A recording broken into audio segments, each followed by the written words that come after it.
በነ አብይ አህመድና በነ ደብረጽዮን መካከል ያለውን ወታደራዊ ፖለቲካዊ ውጥረት ከዛ ባሻገር ዲፕሎማሲያዊ ሽቅድድም የሚያሳዩ 4 ክስተቶች ተከስተዋል በትላንትናው ዕለት። እነዚህ ጉዳዮች ምንድናቸው?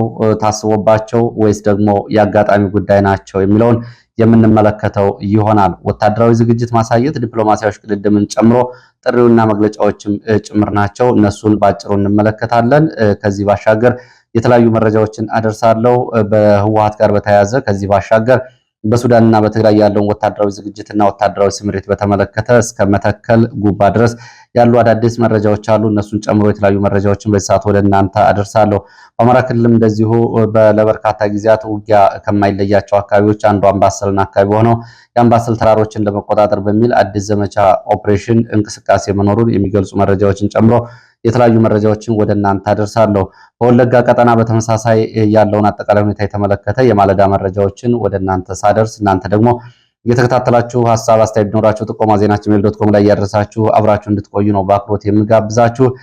ከጎረቤትም እንደዚሁ ከሱዳን ወደ ኢትዮጵያ እየመጣ ያለውን ጦርነት የተመለከተ አዲስ የማለዳ መረጃ ወደ እናንተ አደርሳለሁ። በሱዳን በተለይ ጥቁር አባይ ተብሎ በሚጠራው የሱዳን ግዛት ብሉ ናይል ግዛት ማለት ነው። በዚህ ቀጠና ያለው ወታደራዊ ስምሪት በአየርና በምድር የታገዘ ነው። ወደ ኢትዮጵያ ድንበር አቅራቢያዎች ጦርነቱ እየተጠጋ ነው የሚገኘው። ይሄ የሆነው እንግዲህ የአርኤስኤፍ ፈጥኖ ደራሽ ኃይሎች በኢትዮጵያ ውስጥ ወታደራዊ ይዞታ፣ ወታደራዊ ማዘዣ ጣቢያ፣ ወታደራዊ ማሰልጠኛ ቦታዎች እንዲኖራቸው መደረጋቸውን ተከትሎ ጦርነቱ ከኢትዮጵያ ጋር ተዛማጅነት እንዲሁም ደግሞ ወደ ኢትዮጵያ ድንበር እየመስፋፋትና እየገባ ነው የሚገኘው። በአንጻሩ በዚህ ቀጠና የሚገኘው የሱዳን የ4ኛ ክፍለ ጦር በዚህ ቀጠና በኢትዮጵያ መተከል ዞን እንዲሁም ደግሞ የወለጋና የአሶሳ ቀጠና ከማሽን ጨምሮ በሚንቀሳቀሱ ቀጠናዎች ለሚገኙ ታጣቂዎች የሱዳን ጦርም ድጋፍ እያደረገ እንደሆነ የሚወጡ መረጃዎች ያሳያሉ። እነዚህ እንግዲህ ቀጠናዊና አገራዊ መረጃዎች ናቸው። እነዚህ መረጃዎች እየተከታተላችሁ ሐሳብ አስተያየት ቢኖራችሁ ጥቆማ ዜና@gmail.com ላይ በቴሌግራም በዋትስአፕ በሜሴንጀር መልእክቶችን ልታደርሱ ትችላላችሁ። እያደረሳችሁ ስለሆነም በእጅጉ ነው የማመሰግነው። ትብብርን በተመለከተ እንዲሁም ደግሞ ጥምረትን፣ አጋርነትን በተመለከተ ብዙዎቹ በማህበራዊ ሚዲያ አሁንም የተለያዩ ሀሳቦች፣ ጥላቻዎችን እንዲሁም ደግሞ ተገቢ ያልሆኑ አስተያየቶችን ሲሰነዝሩ ይታያል። በዚህ በኩል ለአንድና ለመጨረሻ ጊዜ ሀሳብ አስተያየቶችን ሰብሰብ አድርጎ አስተያየት ለመስጠት ትብብር፣ ግንባር፣ ጥምረት የተለያዩ ጉዳዮች የሚፈጠሩት የራስን ጥቅም መሰረት አድርጎ ነው።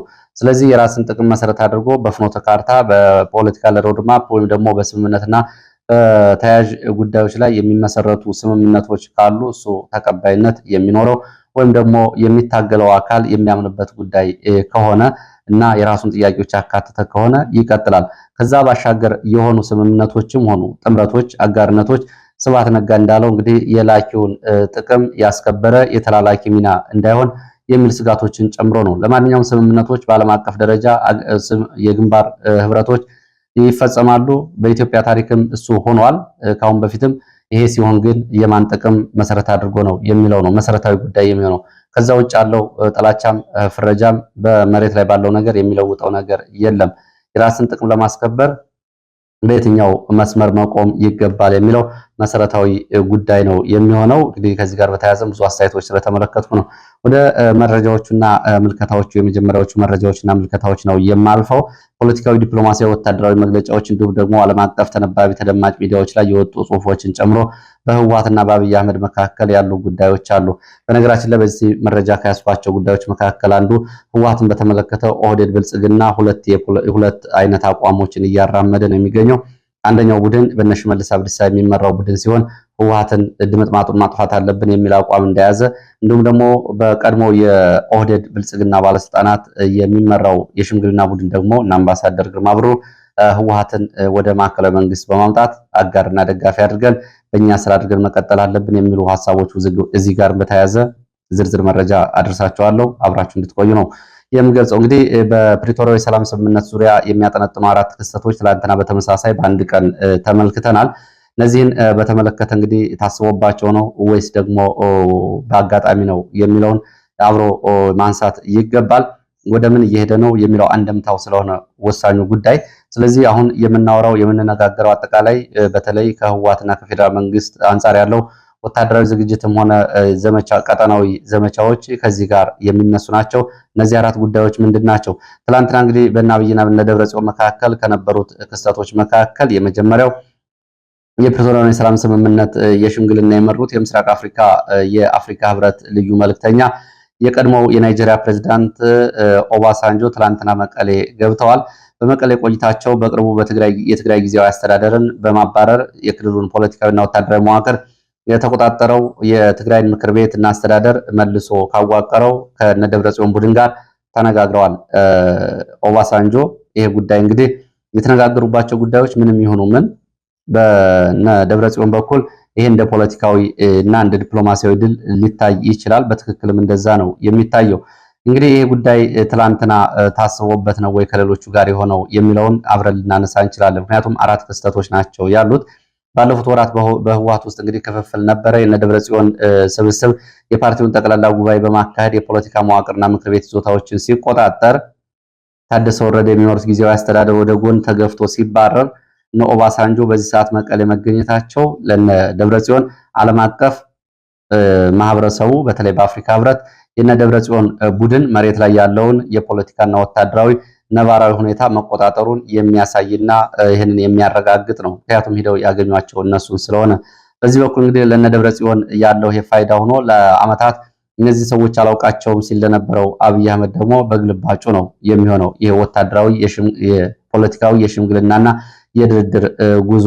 ከዚህ ጋር በተያያዘ እንግዲህ በተለይ በዓለም አቀፍ ማህበረሰቡ አደራዳሪ ፊት የተቀመጡበት እነ ደብረጽዮን ቡድኑ በፕሪቶሪያው ስምምነት የፈረመው አካል እነሱ አይደሉም፣ እነሱን አላውቃቸውም የሚለውንና ያለ እነሱ ፍቃድ የትግራይን ፖለቲካ መቆጣጠር እንችላለን የሚለው የአብይ አህመድ የስሌት ጉዞ እንቅፋት እንደገጠመው ይሄ ማሳያ ነው።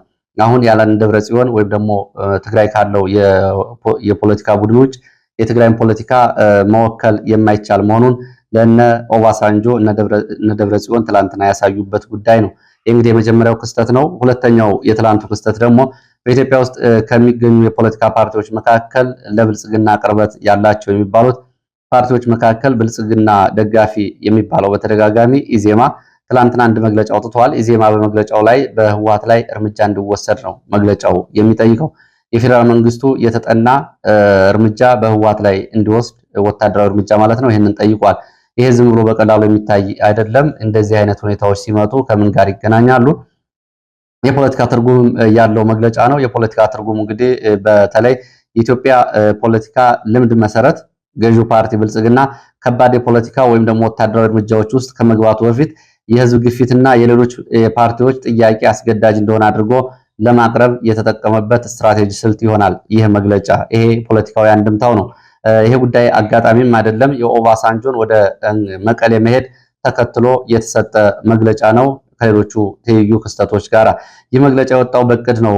እንግዲህ ለዚህ ማረጋገጫው የፌዴራል መንግስት በህግና በውል የታሰረበትን የፕሪቶሪያ ስምምነት በራሱ ተነሳሽነት ብቻ ጥሶ ወደ ጦርነት ገባ እንዳይባል አብይ አህመድ ህዝብና አጋር ፓርቲዎች የአገር ሉዓላዊነትና ሰላም አደጋ ላይ ወድቋል እያሉ ስለሆነ መንግስት እርምጃ መውሰድ አለበት፣ መንግስት እርምጃ ለመውሰድ ተገዷል የሚል የቅቡልነት ካባ ለመደረብ የተሰጠ መግለጫ እንደሆነ ፖለቲካዊ ትርጉሙን መመልከት ይቻላል።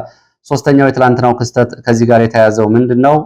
ትላንትና ከነበሩ ክስተቶች መካከል የደቡብ አፍሪካውን የፕሪቶሪያውን የሰላም ስምምነት የተፈራረሙት ፌዴራል መንግስትን በመወከል አምባሳደር ሬድዋን ሁሴን፣ ህወሓትን በመወከል ጌታቸው ረዳ ሁለቱ በጋራ በዓለም ላይ እጅግ ተነባቢና ተደማጭ ከሚባሉት ሚዲያዎች መካከል አንዱ በሆነው በአልጀዚራ ጽሁፍ አሳትመዋል።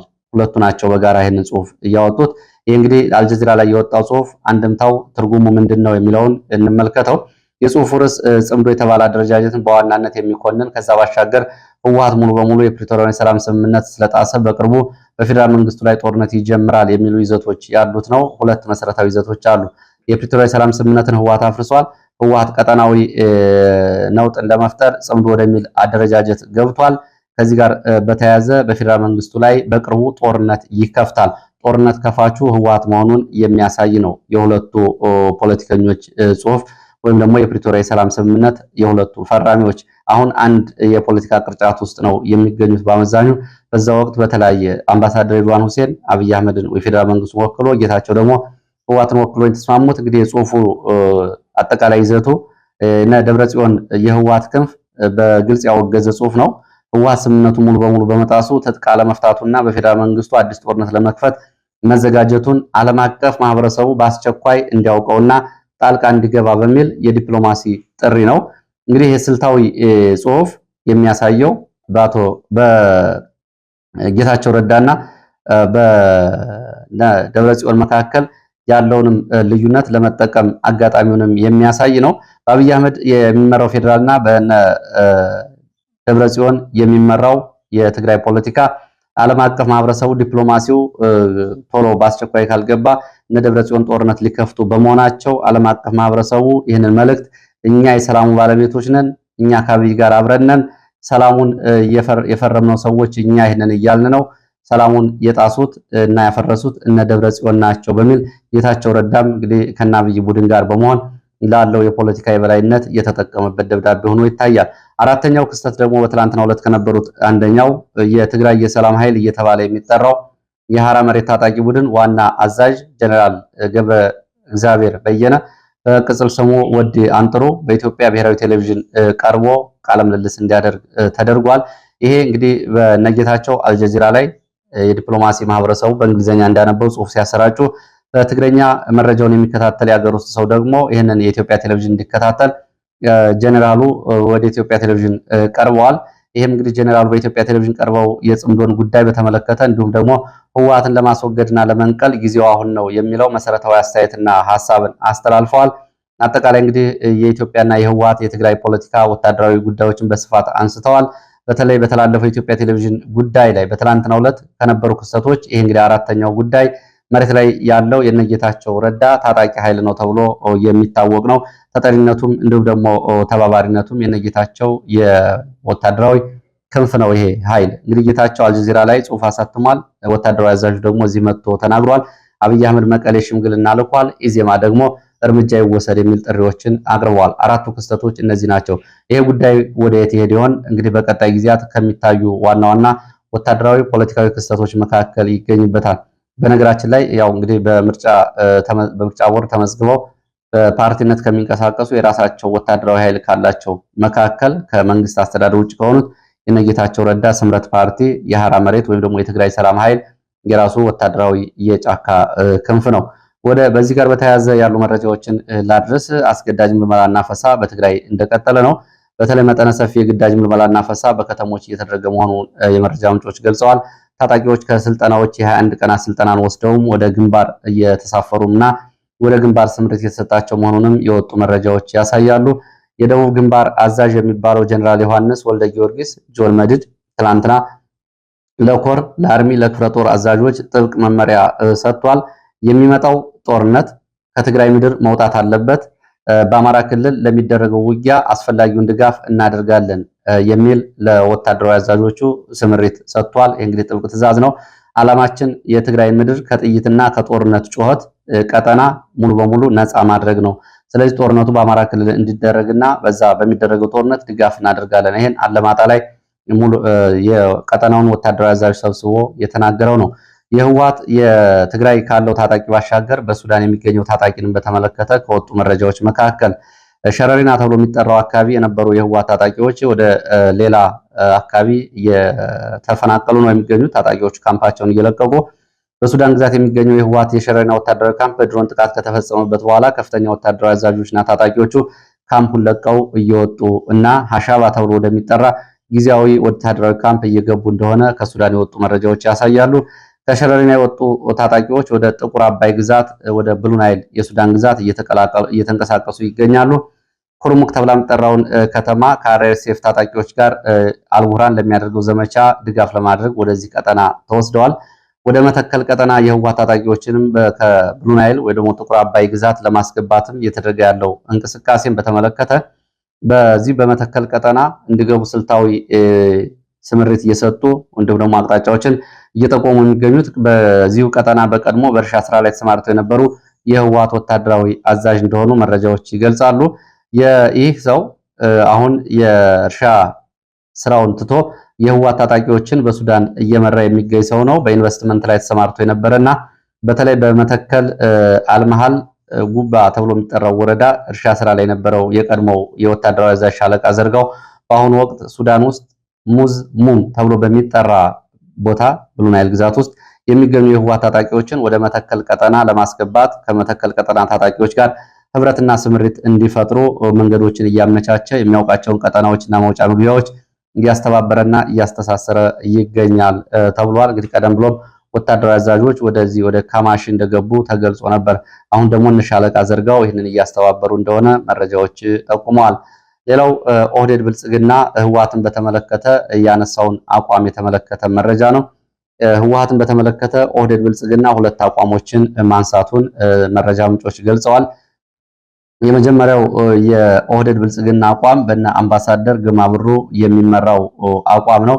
ይሄ የቀድሞ የኦህዴድ ባለስልጣናት የኦህዴድ ብልጽግና ሰዎች አሁን በዋናነት አማካሪ ሆነው ከላይ የአብይ አህመድ በተለያየ መንገድ የሚያማክሩት ከነ አባዱላ እስከነ ግርማ ብሩ ያሉ ሰዎች የሐሳብ ነው። ይሄ ሐሳብ ከህወሓት ጋር መነጋገርና መደራደር ይገባናል። ህወሓትን ወደ ፌዴራል ስልጣን መመለስ፣ የህወሓትን ስታተስ ኮች ማስጠበቅና ህወሓት ለኦህዴድ ብልጽግና የአገር መሪነት ስልጣን እውቅና ሰጥቶ የሚፈልገው እየሆነለት የኦህዴድን ስልጣን ሳይረብሽ እንዲቀጥል በሚል ዋና ስትራቴጂክና የታክቲክ አጋር አድርጎ ማስጠጋት ያስፈልጋል፣ መነጋገር ያስፈልጋል። ይሄን አምባሳደር ግርማ ብሩ ያቀረቡት ሐሳብ ነው። ይሄ ለአብይ አህመድ በእነ አምባሳደር ግርማ በኩል የቀረበ ሐሳብ ሲሆን በሌላው ሐሳብ ደግሞ በእነ ሽመልስ አብዲሳ በአዳዲሶቹ ኦህዴዶች የተነሳው ሐሳብ ነው። አዳዲሶቹ ኦህዴድ ብልጽግናዎች እነ ሽመልስ አብዲሳ ከዚህ ሐሳብ በተቃራኒ ነው ሐሳብ ይዘው የቀረቡት ብለዋል የመረጃ ምንጮቹ። እነ ሽመልስ አብዲሳ ህወሓትን ሙሉ በሙሉ ማጥፋት አለብን የሚል አቋም ነው እያንጸባረቁት ተብሏል። እነ ሽመልስ አብዲሳ ህወሓትን ሙሉ በሙሉ ለመደምሰስ የሚያስችል ወታደራዊ አቅም አለን፣ የሰው ኃይል አቅም አለን፣ ህወሓትን ሙሉ በሙሉ አጥፍተን ሌላ እኛን የሚመስልና እኛን የሚታዘዝ ኃይል በትግራይ ፖለቲካ ውስጥ ማቋቋም አለብን፣ የቀረን እሱ ብቻ ነው የሚል ሐሳብ ሽመልስ ናቸው ያቀረቡት።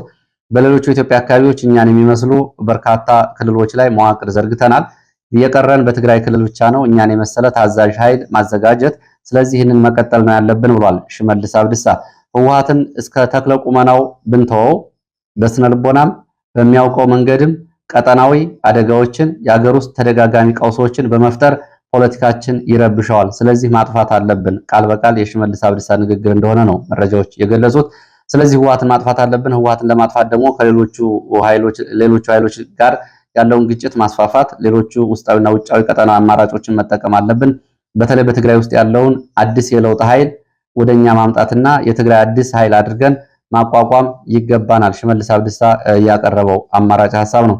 አምባሳደር ግርማ ብሩም ሆነ ሽመልስ አብዲሳ ያቀረቡትን ሐሳብ በተመለከተ አብይ አህመድ በሁለቱም በኩል ለጊዜው አስተያየት አልሰጠም ያሉት የመረጃ ምንጮች አብይ አህመድ አሁን በተደጋጋሚ እንደሚያደርገው ግን እነጌታቸው ረዳን የትግራይ ፖለቲካ ተሸካሚ ወይም ደግሞ ወኪል አድርጎ ወደፊት ለመግፋት እየሞከረ ነው የሚገኘው። ይሄ ደግሞ የአዲሶቹ የእነ ሽመልስ አብዲሳ የአስተሳሰብ ወይም ደግሞ የህወሓትን በተመለከተ ያላቸውን አቋም የሚገልጽ ትክክለኛ ትግበራ ነው። ስለዚህ ሽመልስ አብዲሳና አብይ አህመድ በተመሳሳይ እሳቤ ላይ ይገኛሉ ህወሓትን በተመለከተ ነው የተባለው።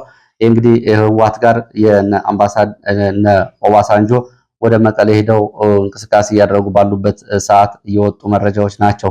ያለው እንግዲህ ወደፊት አብረን የምናየው ይሆናል። ወደ ሌሎች መረጃዎች ይሄዳሉ። ወደ ሌሎች መረጃዎች ሲሄድ ላለፉት ተከታታይ 3 ዓመታት ከባድ ውጊያዎች ከሚደረጉባቸው ተራሮች መካከል አንዱ በሆነው አምባሰል ተራራ በተደረገው ውጊያ ሰብአዊ፣ ቁሳዊና ወታደራዊ ኪሳራ ደርሷል።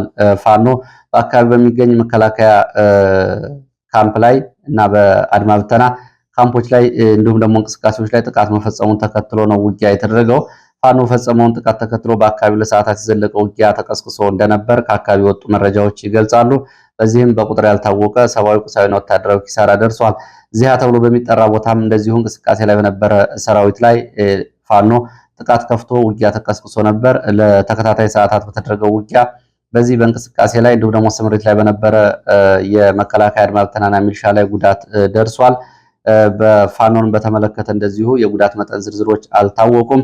ውጊያው በዙ 23 በሞርተር በድሽቃ ታግዞ የተደረገ እንደነበር ከአካባቢ ወጡ መረጃዎች ያሳያሉ። ይህ በእንዲህ እንዳለ የአምባሰል ተራሮችን ሙሉ በሙሉ መቆጣጠር አለብን በሚል በተሰጠ ወታደራዊ ትዕዛዝ ከደሴ፣ ከኩታበር፣ ከውጫሌና ከመርሳ ውርጌሳና አካባቢዎች እንዲሁም ደግሞ በሌላ በኩል ከደላንታና ተሪ ተብለው ከሚጠሩ አካባቢዎች ወደ አምባሰል ተራሮች ዘመቻ እንዲደረግ ወታደራዊ ስምሪትና እንቅስቃሴ የተደረገ መሆኑን የወጡ መረጃዎች ያሳያሉ። በዚህ ቀጠና የድሮን አሳይ ድሮን ቅኝቶችን ጨምሮ የእግረኛ ሰራዊት የተራራ ላይ ውጊያ ለማድረግ ወደ ተራሮች እንቆጣጠራለን በሚል አዲስ ስምሪት ስለመሰጠቱ የገለጹት የመረጃ ምንጮች ከደሴ ከኩታበር ተጨማሪ ኃይል ከትላንት ጀምሮ ወደ አካባቢው እየተንቀሳቀሰ ነው። በፒካፕ የተጫኑ ዙ 23 ሞርተር እና ድሽቃዎችም ጨምሮ ወደ አካባቢው እንዲገቡ እየተደረጉ እንደሆነ መረጃዎች ይገልጻሉ። ወደ ወለጋ የሚወስድን መረጃ ላስከትል። በወለጋ ኪረም ወረዳ ዛሬ ከማለዳ ጀምሮ በኪረም ወረዳ የተለያዩ ቀጠናዎች ሰፊ የሚባል ዘመቻ እየተደረገ ነው የሚገኘው። ዋና ዋና የውጊያ አካባቢዎች የሚባሉትም ባጊን፣ ቡሬ ማርያም ተብሎ የሚጠሩ አካባቢዎች እንደሆኑ የመረጃ ምንጮች ገልጸዋል። ውጊያው በቡድን መሳሪያዎች በዙ 23 በሞርተር ዲሽቃ የታገዘ እንደሆነ ተገልጿል። የደረሰው ጥፋትና ውድመት እስካሁን አልታወቀም። በንጹሃን መኖሪያ አካባቢዎች ላይ ዙ 23 ሞርተር ዲሽቃዎች የተተኮሱ በመሆናቸው የውድመት መጠኑ ሊጨምር ይችላል ተብሏል። ሰሞኑ በዚህ ቀጠና ስምሬት ላይ የነበሩ ወታደራዊ አዛዦች ከግዳጅና ኦፕሬሽን ጋር በተያያዘ በንጹሃን ዜጎች ላይ የሚፈጸመውን ጭፍጨፋ እና ጥቃት አንቀበልም በማለት ስብሰባና ተቃውሞ ማሰማታቸው ይታወቃል። ከዚህ ጋር በተያያዘ አንድ አዛዥ ሲገደል አንድ ሌላ አዛዥ ደግሞ ማምለጡ ትላንትና ከወጡ መረጃዎች ለመረዳት ተችሏል።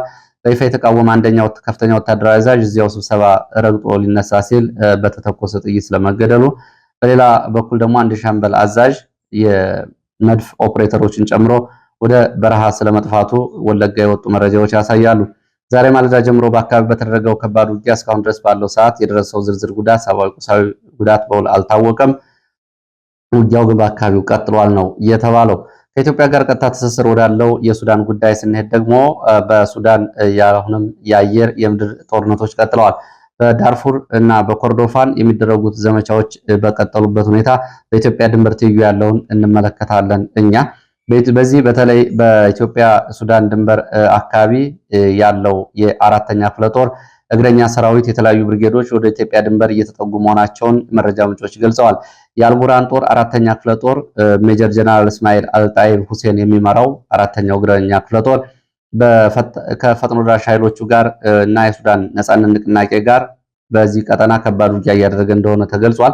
የሱዳን ጦር ድንበር አካባቢዎችን ለመጠበቅ በሚል ወደ ኢትዮጵያ ድንበር በሚያደርገው ዘመቻ በፊት መስመሮችን በመምራት ብሉ ናይል ወይም ደግሞ ጥቁር አባይ ቀጠናን በጥንቃቄ በሚጠይቁ ወታደራዊ ዘመቻዎች ላይ እየተሳተፈ የሚገኘው ይሄ ኃይል አሁን ወደ ኢትዮጵያ ድንበር በአየርና በምድር እየታገዘ እየተጠጋ እንደሆነ መረጃዎች ይገልጻሉ። ከዚህ ጋር በተያያዘ እንደዚሁ ኮሎኔል አብዲ አልታሂር ተብሎ የሚጠራውም የሌላ የክፍለ ጦሩ አዛዥ አልነባል ወይም ደግሞ እርግጠኛው ዜና በሚል ኩርሙክን በመቆጣጠር እርግጠኛ ዜና ያሰማል በሚል ዘመቻ ስምሪት ተሰጥቶታል ነው የተባለው። ይህ ከጥቁር አባይ በስተደቡብ የሚገኘው አልባራክ ከተማን የተቆጣጠረው የአልታሂር የኮሎኔል አልታሂር ጦር አሁን ወደ ኢትዮጵያ ድንበር እንደዚሁ ውጊያዎችን እያደረገ እየተጠጋ ነው የሚገኘው። ከዚህ መስመር በኋላ ስልታዊ ቦታዎችን እንደ ኩርሙክ ያሉትን ለመቆጣጠር ወደፊት እየገፋ እንደሆነ፣ ለዚህ ደግሞ 13ኛ እና 16ኛ እግረኛ ብርጌዶች የሚባሉት የሱዳን አራተኛ ክፍለ ጦር በተማከለ መልኩ በተከፋፈለ ዘመቻ ብርጌዶቹ ወደ ኩርሙክ እና አባይ ግድብ ድረስ ስምሪት ተሰጥቷቸዋል ነው የተባለው። በቅርቡ የቃይሳን ወረዳ እስከ ኢትዮጵያ ድንበር ድረስ እየተካሄዱ ባሉ ውጊያዎች እየተሳተፉ የሚገኙት እነዚህ ብርጌዶች በአባይ ግድብ አቅጣጫ ባሉ አካባቢዎችም ስምሪቶችን አድርገዋል። 13ኛው እግረኛ ብርጌድ እና 16ኛው እግረኛ ብርጌድ ደቡብ ምስራቅ ኮሪደር ተብሎ የሚጠራውን ኩርሙክ ከተማ አቅራቢያ ያሉ ቦታዎችን ለመቆጣጠር ዘመቻዎችን ቀጥለዋል። ወሳኝና ስትራቴጂክ የሆነችውን ኩርሙክ ከተማን ለመቆጣጠር የሱዳን ጦር በሶስት አቅጣጫዎች ኃይሉን እያስጠጋ ከበባ እያደረገ እንደሆነ መረጃዎቹ ያሳያሉ። የአልቡርሃን ጦር ከብሉ ናይል ግዛት እና ከካርቱም በሚነሱ ድሮኖች በአካባቢው ድብደባዎችን እያደረገ ሲገኝ፣ በአጸፋ ምላሹ ከኢትዮጵያ አቅጣጫ የሚደገፉት የአርኤስኤፍ ታጣቂዎች በርካታ ብረት ለበስ ተሽከርካሪዎችን ከኩርሙክ ከተማ አልቢጎ ተብሎ የሚጠራ አካባቢ እያስጠጉ መሆናቸውን የወጡ መረጃዎች ያሳያሉ። በአካባቢ የቀጠለውን ውጊያ በተመለከተ በሲቪሊያን ላይ የሚደርሰው መፈናቀልም እንደዚሁ ቀጥሏል። አካባቢው ተከታታይ ድሮን ድብደባዎችም እየተፈጸሙበት ይገኛሉ ነው የተባለው። ይሄ በኢትዮጵያ ድንበር አቅራቢያ ያለው ሲሆን የአልቡርሃን ጦር ወደ ምዕራብ ሱዳን በመሄድ ደግሞ በተለይ ሙስጦፋ ታምቡር የሚመራው የ21ኛው ዛይሌንግ ብርጌድ አባል የሆነ የሱዳን ነጻነት ንቅናቄ የአልቡርሃን አጋር ታጣቂ ኃይል ነው። ማዕከላዊ ዳርፉር ግዛትን ነጻ ለማውጣት ሶስተኛው ተንቀሳቃሽ የሞባይል ዘመቻ ወይም ደግሞ የተንቀሳቃሽ ዘመቻ የሚል ዘመቻ መጀመሩንም መረጃዎች ገልጸዋል። በዚሁ በምዕራብ ሱዳን በተፈጸሙ ድሮን ጥቃቶች በርካታ ሲቪሊያን መገደላቸውን መረጃዎች ገልጸዋል። ለሰዓት የነበሩ መረጃዎች እነዚህ ናቸው። ስለተከታተላችሁ በእጅጉ አመሰግናለሁ። በሌላ ተመሳሳይ መርሃ ግብር እስከምንገናኝ